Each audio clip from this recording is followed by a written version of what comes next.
유한타증권의 유동원 글로벌 자산배분 본부장님 나와주셨습니다. 안녕하세요. 네, 안녕하세요. 안녕하십니까. 네. 네, 오늘 짧게 하시죠, 그죠? 네. 자, 뭐 결론부터 얘기해드리면 네. 경기 침체 2년 안에 일어나지 않는다고 예상을 하고 있기 때문에 지난 이틀 동안에 또 질문 엄청나게 들어오셨습니다. 시장이 빠지니까 또 뭐 이제 대세 하락장 시작됐는데 뭐 훨씬 더 빨라지는 건데 뭐 아무튼 기본적으로 엄청나게 비관적으로 이제 얘기를 하시고 계셔서 저희는 시각에 변화가 없다라고 말씀을 드리고 있고요. 중간 조정은 끝났고 지금 상승 주기에서 너무 2주 동안에 많이 땡겼기 때문에 쉬어가는 시장이라고 해야 되나? 뭐 아무튼 좀 시간적인 뭐 시기가 좀 필요한 거죠, 아무래도. 네. 네. 그래서 아니 하락한 거에 60% 70%를 2주 만에 땡겨버리면 네. 그 계속하면 뭐 예, 고점을 완전히 돌파하는 게 너무 빨리 오는 거니까 그건 그럴 수는 없을 것 같고 이제 거기에 이제 좋은 핑계를 대줬던 게 미 연준의 브레이나드 총재가 워낙 뭐 비둘기파적이었는데 원래 했던 얘기를 똑같은 얘기를 했는 거일 뿐인데 그분은 옛날에 그렇게 매파적이지 않았다고 생각했었으니까 그러면서 이제 지난 이틀 동안에 좀 충격이 왔을 것 같고요. 그 다음에 이번 또 조정은 그렇게 오래 안 갈 거라고 생각합니다. 오늘 아마 돌릴 수 있을 조짐이 좀 생기는 것 같고요. 그래서 그런 부분을 좀 짚어드리겠습니다. 네. 자, 장난금리 차를 가지고 얘기들을 정말 많이 하시죠. 여기 보시면은 마이너스까지 갔었어요. 10년 네. 마이너스 2년이. 최고로 많이 벌어졌던 게 마이너스 0.75 정도였던 것 같아요. 네. 그래서 7.5 베이시스 포인트 정도 마이너스 갔다가 지금 현재 오늘 보니까 이 숫자보다 좀 더 높아졌어요. 네. 예, 한 0.15 정도까지 좀 벌어지고 있습니다. 네. 그래서 과거에도 이렇게 살짝 찍고 올라갔었을 때 이때가 시장이 굉장히 셌어요. 예, 그래서 저도 이번에도 똑같다고 생각하고 있고요. 계속 얘기하지만 은행 애널리스트로서 옛날 30년 동안 은행을 들여다본 사람의 입장에서 인터내셔널 뱅킹을 전공을 하기도 했었으니까 은행이 이런 상황에서 대출 안 줄입니다. 네. 대출 안 줄이는데 경기 침체 안 옵니다라고 네. 말씀을 드릴게요. 지금 현재 10년 마이너스 3개월 장내금리 차가 1.94입니다.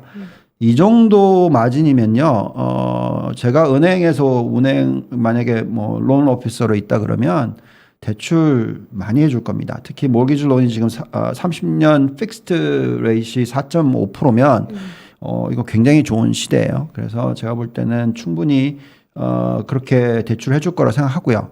그 부분에 있어서는 왜 그렇게 할 건지에 대해서 좀 이따 또 보여드리겠습니다. 네. 그래서 전에도 말씀을 드렸지만 S&P 500이 그 중간 조정이었다면 즉 10에서 20%의 조정, 정확하게 14.6% 조정이 있었고 반등이죠. 그러면 6개월 동안에 올라가는 폭이 평균이 17.4%였는데 뭐 10몇 프로를 갖다 2주 만에 땡겨버렸잖아요. 그러니까 쉬어야죠. 네. 예, 그래서 그렇게 보시는 게 맞다고 말씀을 드리겠고요. 근데 뭐 심지어는 정말 많이들 불안하신가 봐요.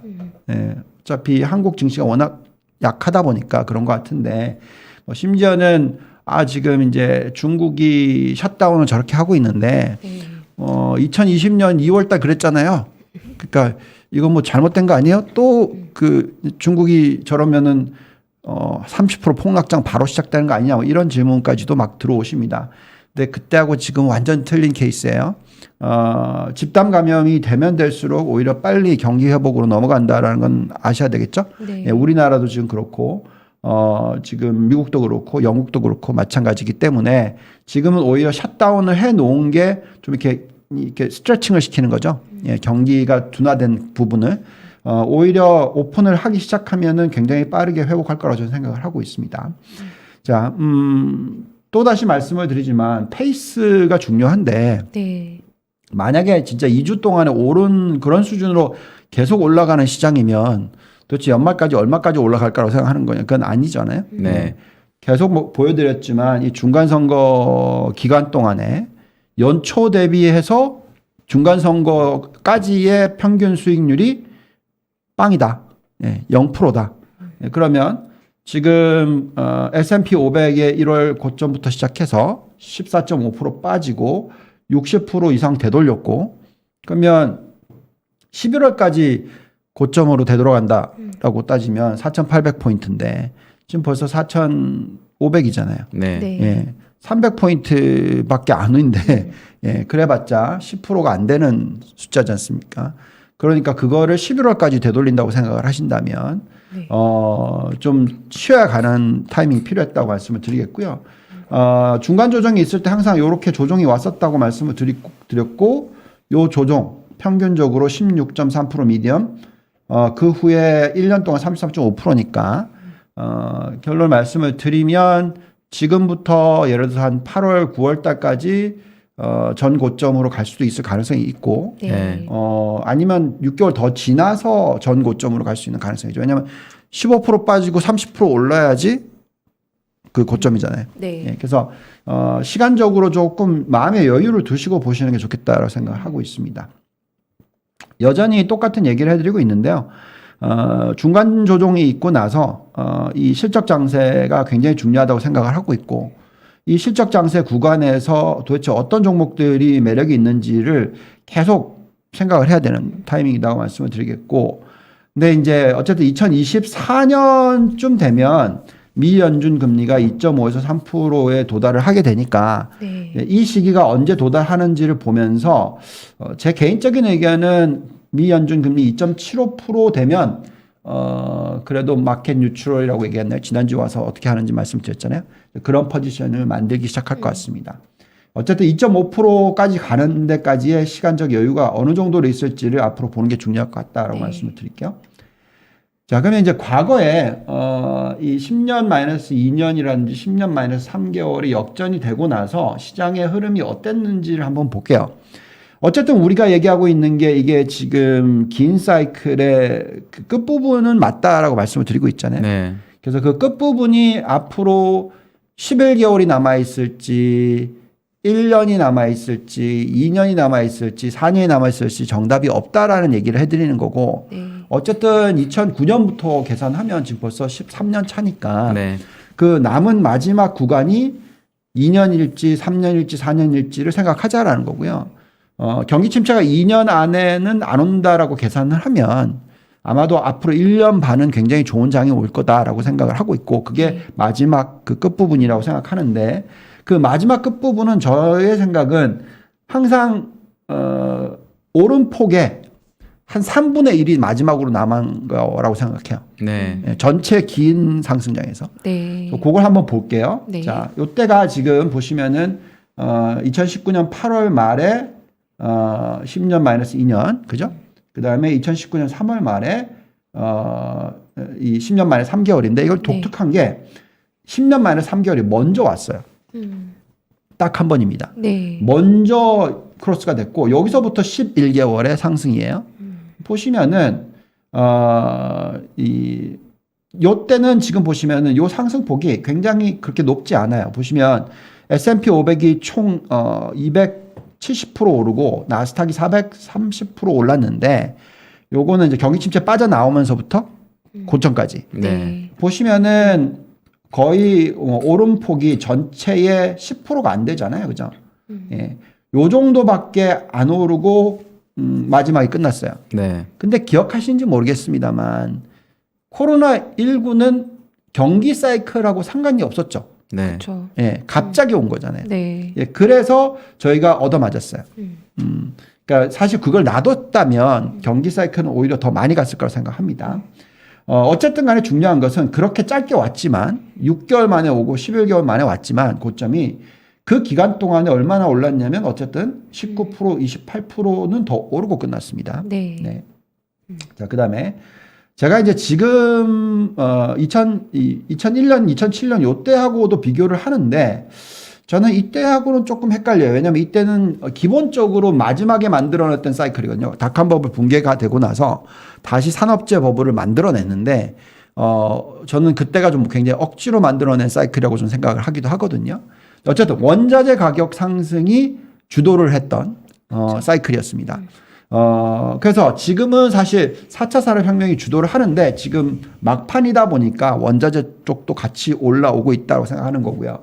이 구간을 보시면은 여기 나와 있듯이 2005년 12월 달에 10년 마이너스 2년 크로스오버가 일어났고 그 한 달도 안 걸리고 나서 10년 마이너스 3개월이 크로스오버가 일어났습니다. 네. 자, 요렇게 한 달 간격이고요. 보시면 요때 오른 폭은 67%예요. 네. S&P 500이 나스닥은 100%밖에 안 올랐어요. 그러니까 요게 제가 계속 말씀드리지만 억지로 만들어낸 사이클이라고 얘기하는 거고요. 요때 보시면은 22개월, 21개월 동안 아주 긴 기간이에요. 거의 한 2년 가까이 더 올렸는데 중요한 것은 오른 폭은 요거밖에 안 돼요. 또 29%, 25%요 정도 되죠. 네. 아까 전 사이클하고 좀 비슷한 폭입니다. 네. 근데 스트레칭을 시켰고 전체 오름폭의 얼마죠? 3분의 1, 4분의 1 정도를 마지막에 들어왔었어요. 네. 예. 그러니까 이렇게 보시면 될 것 같고. 근데 이제 이걸 보고 있으면 저는 이제 이 시기하고 자꾸 지금 비교를 하고 있는데 1991년부터 2001년 사이클이랑 자꾸 비교를 하게 돼요. 네. 왜냐하면 여기 보시면은 크게 빠졌어요. 그죠? 장내근 2차가. 95년 1월에 빠졌습니다. 네. 거의 0% 근처 왔죠. 그리고 다시 회복했어요. 여기 보시면 고기에 비교했을 때 언제 0%에 옵니까? 10년 마이너스 3개월이. 거의 1년 뒤에 오죠. 네. 네. 지금하고 되게 비슷한 느낌이에요. 요때를 자꾸 지금 이현준이 의사들이 총재들이 얘기를 하는 거예요, 지금. 그래서 지금 94년이랑 자꾸 비교를 하면서 이때도 금리를 굉장히 빨리 올렸는데 경기 침체 않았다. 네. 그리고 시장은 굉장히 좋았다. 뭐 이런 거잖아요.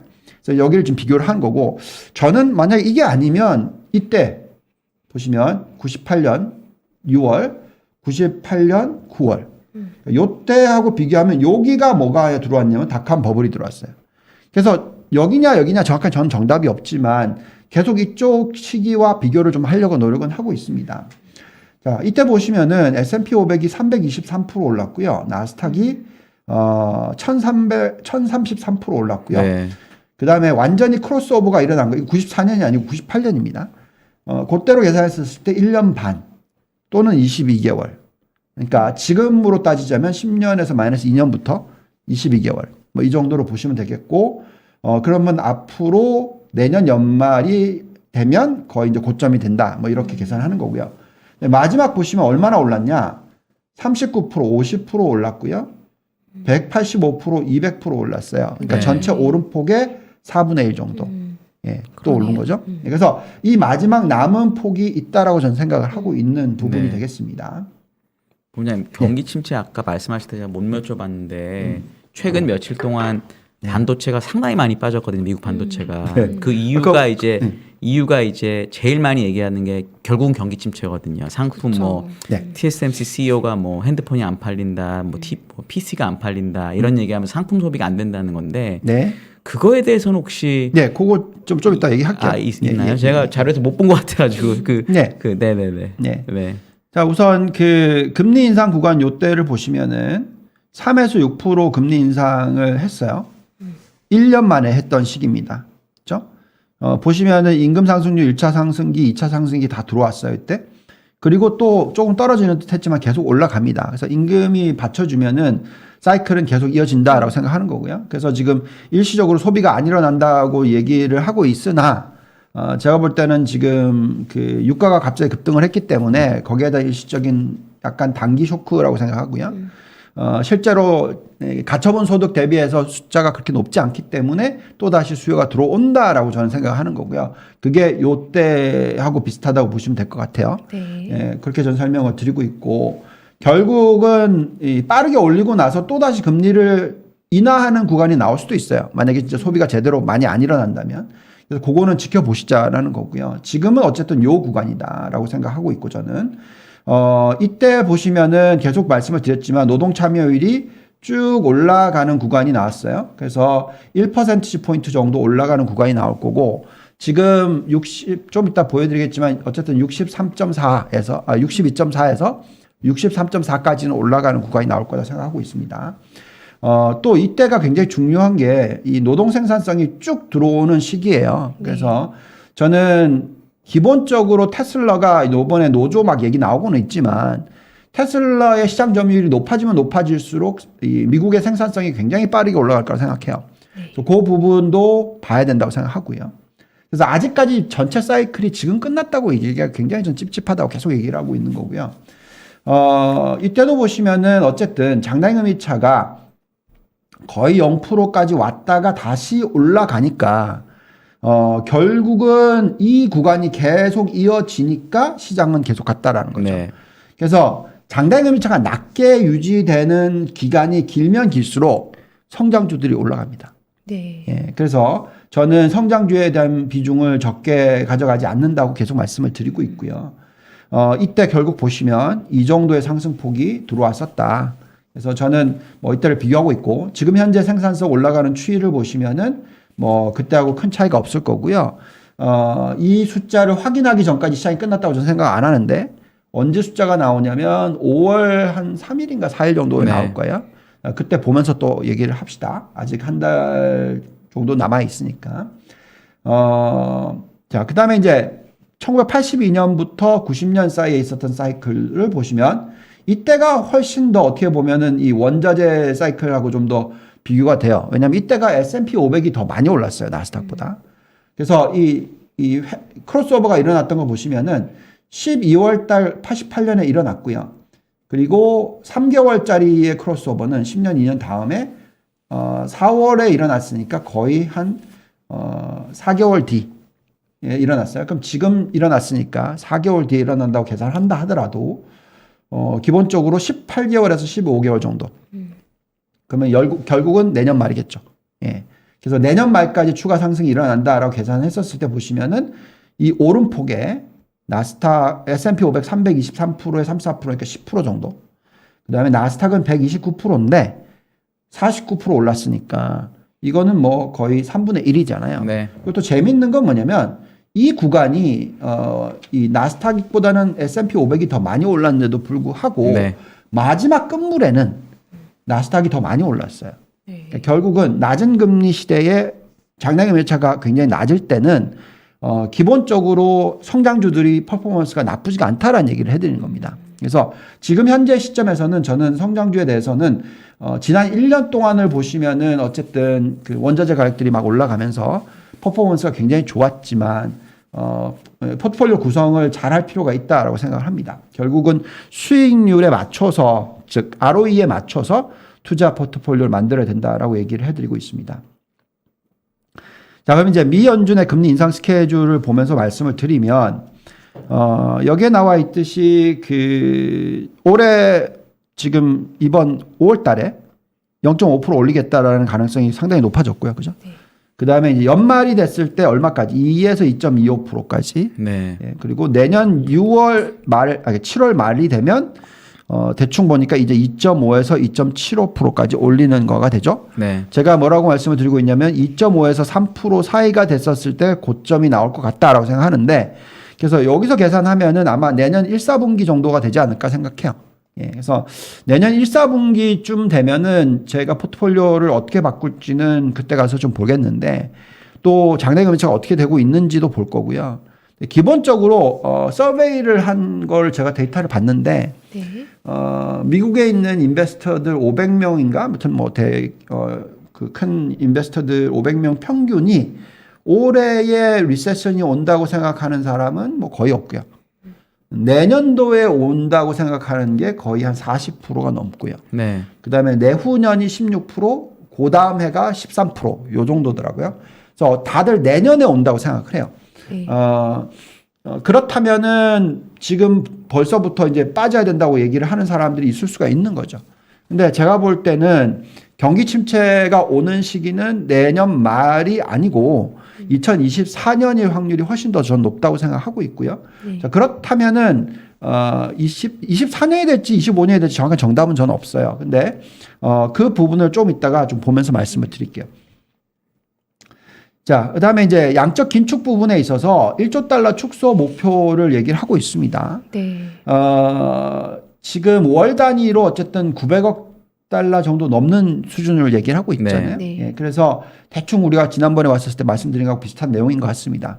근데 이제 브레이나드까지 이렇게 얘기를 하는 거는 무슨 얘기냐면 제가 브레이나드가 매파냐 뭐 갑자기 뭐 비둘기파에서 매파로 바뀌었다 이렇게 보지 마시고 옐런 의장이나 브레이나드나 둘 다 굉장히 고용에 대해서 중요하게 생각하는 사람이에요. 네. 그러니까 고용이 어느 정도 인플레이션에 영향을 주는지에 대해서 굉장히 예민한 사람들인데 그만큼 고용에 대해서 자신이 있다라는 얘기거든요. 네. 예, 그래서 지금 고용 시장이 굉장히 좋다라는 게 중요할 것 같습니다. 자, 그래서 일드 커브가 지금 이렇게 인버트가 됐다고 얘기를 하면서 이게 이제 끝난 게 아니냐. 네. 저도 굉장히 예민하게 보거든요. 일드 커브에 있어서는 뭐 당연히 은행 애널리스트가 당연히 일드 커브가 어떻게 되는지가 너무나 중요하죠. 그 네. 은행권의 어떤 수익 마진에 대해서 계산을 해야 되니까. 근데 제가 이제 미국의 은행의 발란시트를 다 뜯어봤거든요. 예, 마진 축소 안 일어납니다. 오히려 마진 축소 더 올라갈 거예요. 예, 얼마나 올라갈지 저는 정답은 없는데요. 그래서 은행주에 대해서 지금 버리라고 전 얘기를 안 하고 있습니다. 이제 왜 그렇게 보냐면 우선은 이미 숫자는 나오고 있어요. 9%대의 대출 증가율이 지금 나오고 있어요. 예.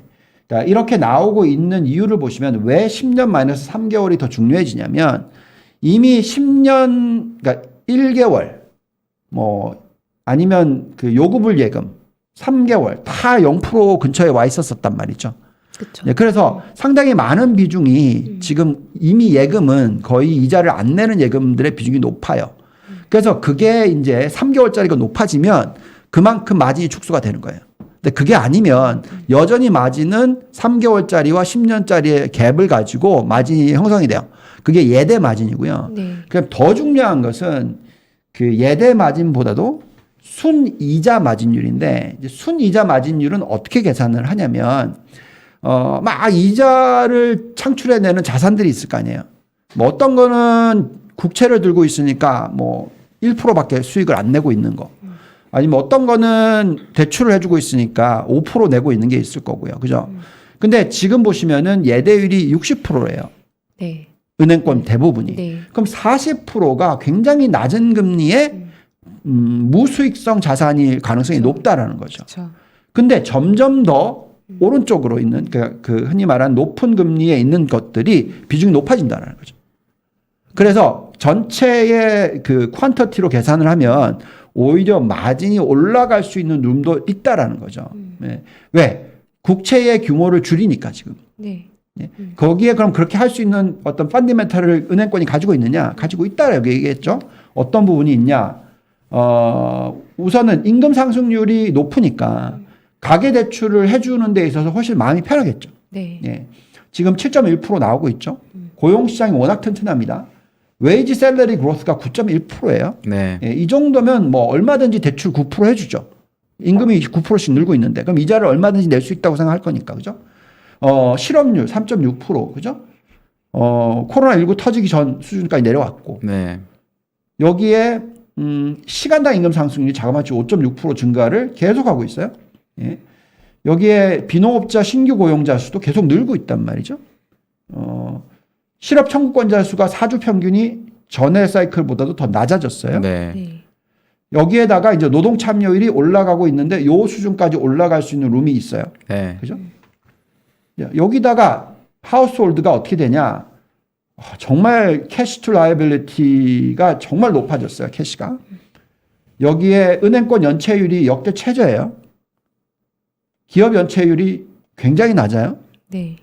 예, 가계 연체율이 예, 뭐 정말 낮아요. 뭐 이때 보시면 비교가 안 되잖아요. 네. 이 위기가 터졌을 때하고. 세이빙스 레이시오 높아요.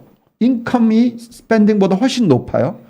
자, 제가 은행의 론 오피서면 우리나라는 지금 엄청나게 걱정하고 있겠지만 여긴 대출해줘요. 네. 예. 그렇기 때문에 경기 침체가 오기가 가능성이 굉장히 낮다라는 얘기죠. 여기에 가계 순자산이 GDP에 지금 뭐 이 정도까지 올라가 있어요. 이때하고 비교가 안 된단 말이죠. 넷워스가 이렇게 갭이 벌어졌어요. 예, 순자산 가치 가처분 소득이 636%입니다. 뭐, 2000년도에 비교할 게 아니죠. 거의 뭐 200%가 올랐는데. 네. 그죠? 게다가 예대율이 이제 바닥 찍고 싹 올라가기 시작했어요. 예금 증가율이 줄어들 겁니다. 그렇지만 대출 증가율은 계속 높게 유지가 되면서 예대율이 네. 쭉 올라갈 거예요. 네. 보시면 요 사이클이 올라가기 시작하면서 얼마나 큰 장이 왔는지는 생각을 해보셔야 돼요. 네. 저는 이게 어떻게 보면 뭐 마지막 끝물에서 이제 다 끝났으니까 다 던지고 나와야 된다라고 얘기하기가 굉장히 불안해요. 저는 오히려. 예, 그래서 저는 어떤 분들이 그렇게 질문들을 많이 하시지만 네. 여태까지 답변을 많이 해드렸기 때문에 될 수 있으면 그냥 좋게 봅니다 하고 그냥 끝냅니다. 예, 더 이상 설명할 필요가 없다고 생각하기 때문에 중국의 예대율도 지금 계속 올라가는 추세가 나오고 있어요. 지금 76%이기 때문에 이번에 위기를 요거를 땡길 거예요. 예, 땡기면서 90%까지도 갈 겁니다. 제가 볼 때는. 그렇게 되면 어느 정도 위기가 생길 수도 있겠지만 아직은 멀었다고 생각하고 있고요. 네. 자, 그래서 지금 뭐 다시 한번 결론을 내려드리자면 소비가 안 살아난다. 핸셋이 문제가 있다. 그래서 디램이 걱정이 된다. 뭐 IT 사이클을 놓고 보더라도 뭐 지금 현재 빅테크의 숫자를 보더라도 저는 이게 사이클이 끝났다고 생각하지 않습니다.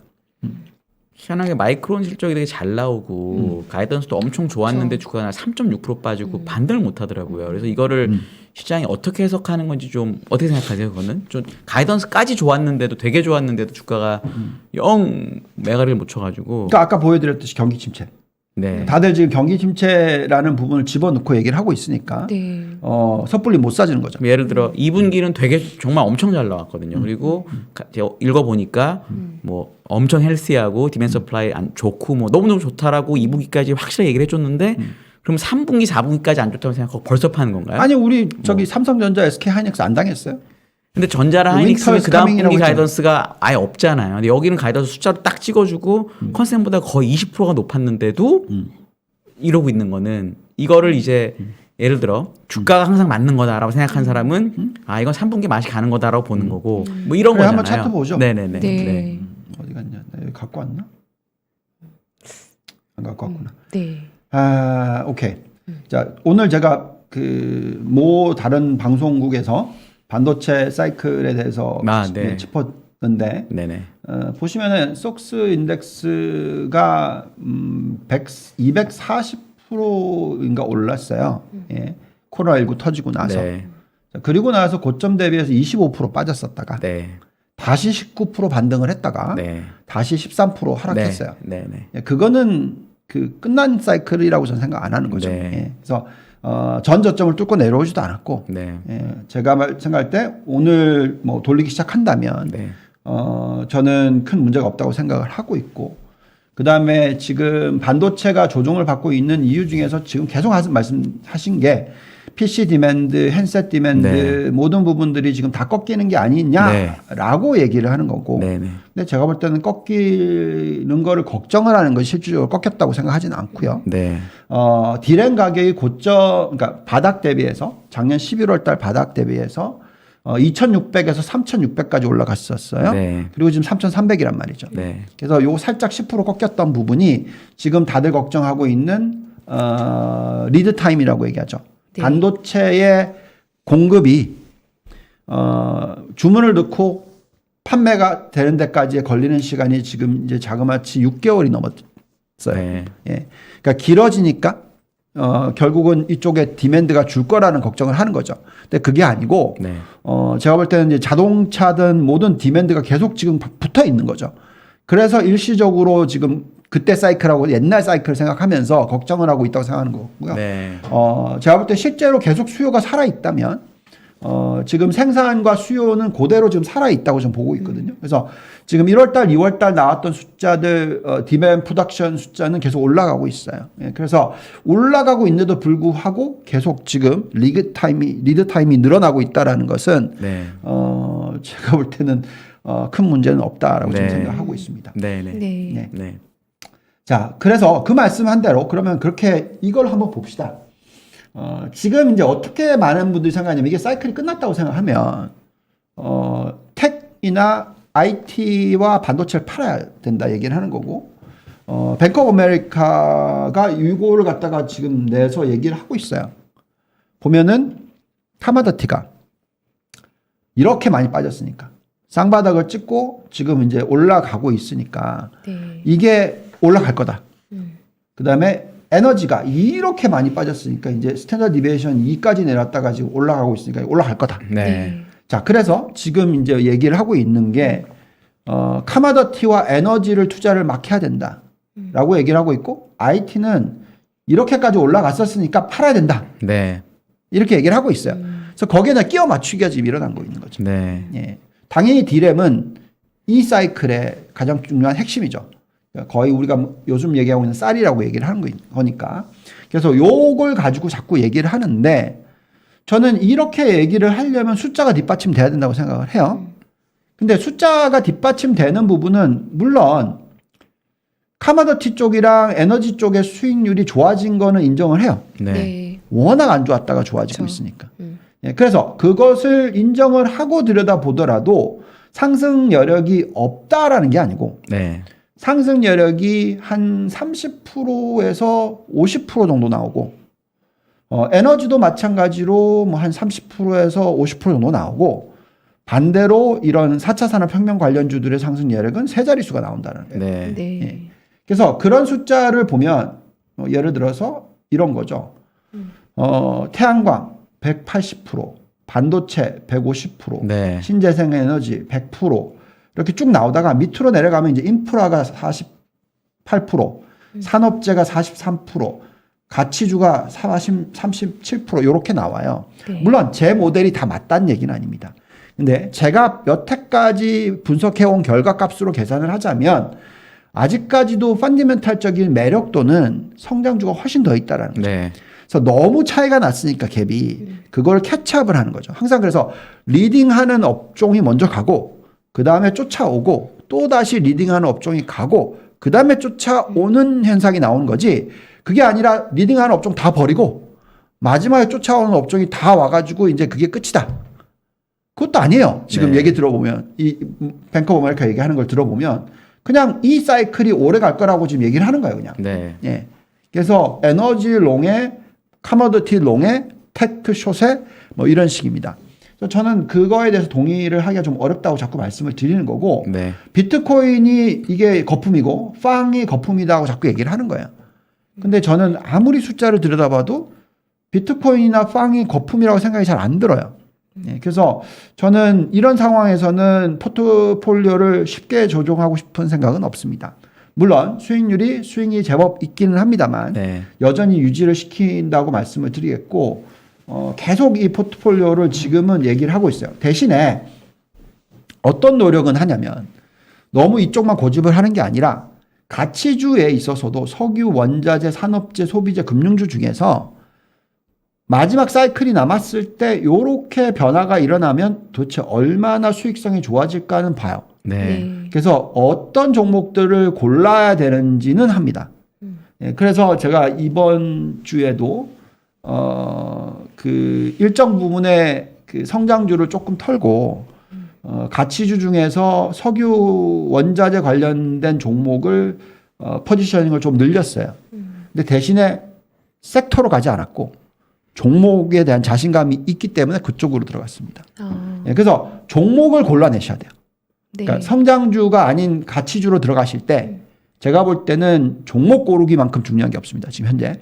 그래서 제가 전에 왔었을 때 계속 보여드렸던 게 석유 관련주들을 들고 가는 건 좋은데 종목을 말씀을 드리면서 계속 얘기했던 게 대번 에너지 네. 얘기를 많이 했죠.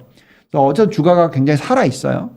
근데 이제 그거 말고 다른 종목이 하나가 지금 제 눈에 들어와서 저희 포트폴리오에 다 실었기 때문에 제가 종목은 얘기 못 하고요. 네. 어쨌든 그런 식의 어떤 노력이 필요하다. 근데 이제 한국으로 놓고 보면 옛날의 사이클에는 이런 현상이 일어났었어요. 2003년부터 2008년까지 4년 반 동안의 이 사이클에 그때는 산업재 버블이라고 얘기를 하면서 중간재들이 엄청나게 올랐잖아요. 그렇죠. 네. 근데 지금이 똑같은 사이클인가는 좀 헷갈려요. 예. 오히려 원자재가 더 세죠. 네. 왜냐하면 실적을 보니까 지난주에 제일 많이 깨진 업종을 볼까요? 네. 요거예요. 산업재예요. 네. 그래서 요거를 그 2007년, 2008년 그 고점을 형성하는 시기하고 비교하시면 안 돼요. 네. 예, 그때 사이클하고 틀리다. 네. 예. 에너지는 왕창 올랐어요. 그죠? 뭐 당연하죠. 유가가 올랐으니까. 네. 근데 보시면은 가장 얻어맞은 게 인더스트리얼, 그다음에 컨슈머 디스크레셔너리, 커뮤니케이션 서비스, 금융 이렇게 맞았어요. 그래서 요걸 보고 있으면 인더스트리얼 부분을 제가 그래서 솔직히 말씀드리면 이걸 다 털었어요, 사실. 예, 인더스트리얼 산업재는 제가 네. ETF를 들고 왔었는데 산업재는 다 털었습니다. 네, 그래서 이거는 이제 원가 상승을 가격 전가를 못 하고 수요도 별로인 그러니까. 상황인 거죠. 네. 그러니까 이게 굉장히 중요한 포인트예요. 네. 자, IT는 그게 가능해요. 우리가 지금 보고 있는 건 애플이 충분히 할 수 있고, 네. 우리가 보고 있는 건 구글도 당연히 할 수 있고, 또 테슬라가 당연히 지금 할 수 있고, 다 보고 있잖아요. 가격 전가가 돼요. 근데 중간재들은 지금 못해. 그러니까 프라이싱 파워가 없어요. 네. 네. 그래서 원자재 가격이 상승하는데 중간재 가격은 상승을 안 해. 그렇죠? 네. 그러니까 이제 완전 밑단과 완전 윗단은 가격 경쟁력이 있어. 중간이 얻어맞고 있는 거죠. 네. 그래서 저는 이번 사이클은 2007년, 2008년 요때랑 비교를 하면서 우리나라의 산업재를 사는 거 굉장히 조심스럽다라고 네. 저는 말씀을 드리겠고요. 차라리 그냥 우리나라 그때는 뭐 기억하시겠지만 차화정이라고 해서 그렇죠. 예. 네. 자동차, 화학, 정유 뭐 날라갔죠. 날라갔죠. 네. 네, 잘 모르겠어요, 솔직히. 네. 예, 그래서 한국이 어떻게 보면 좀 소외를 받는 수도 있다. 그래서 차라리 저는 아예 그냥 미국 쪽에 그냥 천연가스를 샀어요. 네. 이해가시죠? 왜냐하면 네. 당연히 수출을 할 거고, 그렇죠. 예, 지금 엄청나게 안 좋았던 발란시시 막 기하급수적으로 빨리 좋아지고 있어요. 부채비율 200%이던 게 1년 만에 뭐 거의 100% 밑으로 떨어질 것 같고 막 네. 이런 것들이 지금 막 나오니까, 예, 게다가 PER이 막 5배. 네. 이런 식으로 변하고 있으니까. 그래서 아무튼 저는 그렇게 보면서 큰 게 결국 우리가 지금 중요한 거는 인플레이션에 대한 헤징이에요. 그럼 인플레이션을 일으킬 수 있는 뭐 아니면 가격 전가가 되는 그런 종목과 업종을 골라내야 되는데 저는 반도체가 바로 그거라고 생각하거든요. 네, 그래서 저는 지금 반도체를 던질 수는 없다고 생각하고 있고요.